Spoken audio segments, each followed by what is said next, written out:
This seems like an unlikely place for fires. In the winter, the landscape is still, but the warmer months can bring conditions that, combined with fire, can release dangerous amounts of carbon into the atmosphere, and in more ways than one. What happens in the Arctic does not stay in the Arctic anymore.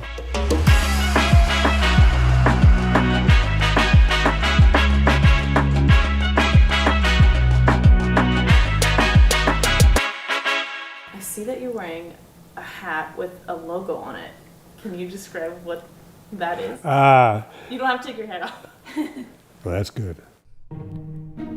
Kevin, in the orange jacket, is a close NASA collaborator. He and his team are used to getting their hands dirty to collect crucial fire data. I'm wearing a hat right now from the Above Field campaign, and what you see is a big A, and it stands for, the trees tilting over with thawing permafrost. Trees aren't the only thing getting warped by thawing permafrost. Buildings and even roads begin to buckle when the ground beneath them literally begins to liquefy. NASA's Above campaign is currently in the Northwest Territories to understand large-scale changes to permafrost. Permafrost is basically, picture in your mind frozen dirt. Now, if you thaw the permafrost out, it changes from solid like rock or concrete to mud.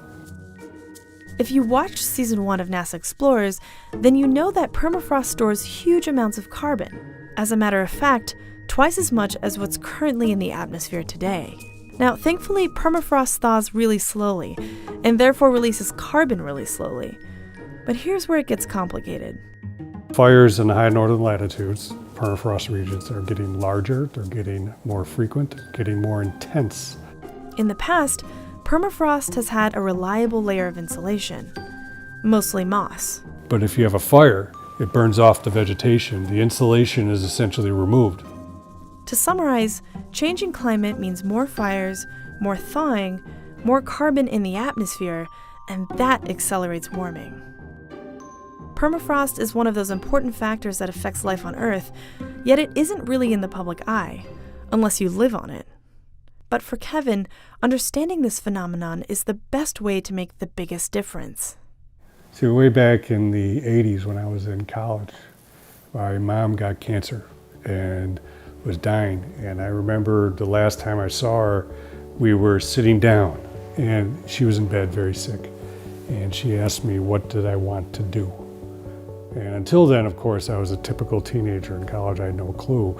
But then it crystallized in my mind that I wanted to save the planet, and that was the words that I used. And so I decided my path for doing that was to go into spaceflight, save the planet by leaving it, I suppose. But then, circumstances changed, and then I started working on Earth observation. And it opened my eyes to what you can do with remote sensing and satellites, and what you could see and learn about the Earth from looking at it from space. And so I decided to go back to school, and I rethought of what I talked to my mom about, and I decided to go back to school, and I had become a scientist. The hours are long and the work is hard, but these explorers wouldn't have it any other way. This is really, tough country. It's really rugged, but it's also a very beautiful country. I think I can speak for nearly every scientist that I've worked with. They do this because they want to help. They want to provide the information and tools to solve problems.